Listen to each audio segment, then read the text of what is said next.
प्रथमचोटि समुद्र मन्थन।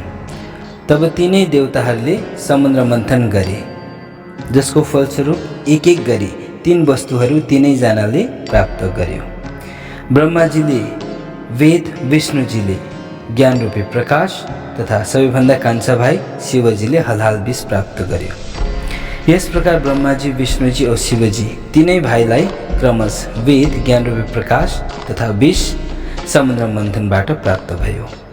यी तीन वस्तुहरू प्राप्त भएपछि ब्रह्मा, विष्णु तथा शिवजी अत्यन्त आनन्दित विभोर हुँदै आफ्नी मातालाई यो खबर दिन हिँडे। आफ्नी माता कहाँ पुगेर तीनै भाइले आफ्नो वस्तुको विवरण दिए।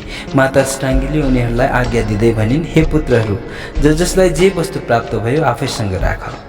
अष्टाङ्गीले फेरि आफ्ना पुत्रहरूलाई दोस्रो चोटिको समुद्र मन्थन गर्न जाने आदेश दिइन् औ भनिन्, जो वस्तु जसलाई प्राप्त हुन्छ सो आफैसँग राख्नु।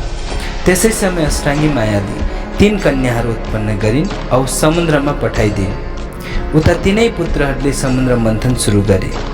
जब दोस्रो पल्ट माया अष्टाङ्गीले आफ्ना पुत्रहरूलाई समुद्र मन्थन गर्न पठाइन्, त्यसै बखत ती कन्याहरूलाई पनि समुद्रमा निवास गर्न पठाएकी थिइन्। त्यस रहस्यलाई ब्रह्मा, विष्णु तथा महेशले थाहा पाउन सकेनन्। समुद्र मन्थन आरम्भ भयो। समुद्र मन्थनको फलस्वरूप ब्रह्मा, विष्णु और शिवलाई कन्याहरू प्राप्त भए औ ती अत्यन्त प्रसन्न भए। सद्गुरु कबीर साहेब धर्मदास साहेबसँग भन्नुहुन्छ कि ब्रह्मा, विष्णु और महेशले क्रमैसित तीन कन्याहरू सावित्री, लक्ष्मी और पार्वतीलाई साथ लिई आफ्ना माता अष्टाङ्गी कहाँ पुगे और मातालाई प्रणाम गरेर ती कन्याहरू सुम्पे। तब माताले भनिन्, हे पुत्रहरू, यी कन्याहरू तिमीहरूकै लागि हुन्। पश्चात उनले ती कन्याहरूलाई एक एक गरी तीनै पुत्रहरूलाई बाँडिदिन्। ब्रह्मालाई शारदा, विष्णुलाई लक्ष्मी र शङ्करलाई पार्वती जिम्मा लाइन्। यस प्रकारले माताले तीनैजनालाई आदेश दिइन्। ब्रह्मा, विष्णु और महेश तीनै पुत्रहरूले मातालाई प्रणाम गरे औ जस्तो आदेश आफ्नो माताले दिइन् त्यस्तै उनीहरूले स्वीकार गरे। सद्गुरु कबीर साहेब आफ्नो हृदय स्नेही धनी धर्मदास साहेबसँग भन्नुहुन्छ कि जब तीनै भाइले अलग अलग कामिनीहरू प्राप्त गरे, चन्द्रमालाई पाएर चकोर आनन्दित भए झैँ ती अति खुसी भए।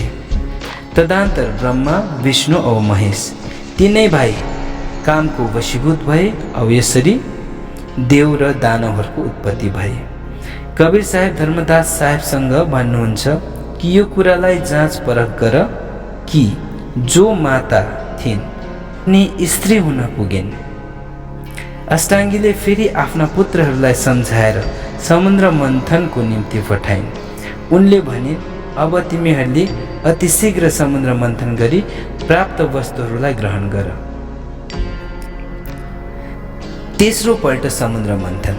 ब्रह्मा, विष्णु र महेशले मातालाई प्रणाम गरी भन्न लागे, हे माता, तपाईँलाई जे जस्तो भन्नुहुन्छ हामी त्यस्तै गर्नेछौँ। उनीहरूले फेरि समुद्र मन्थन गर्न प्रारम्भ गरे। समुद्र मन्थनबाट 14 रत्नहरू प्राप्त भए।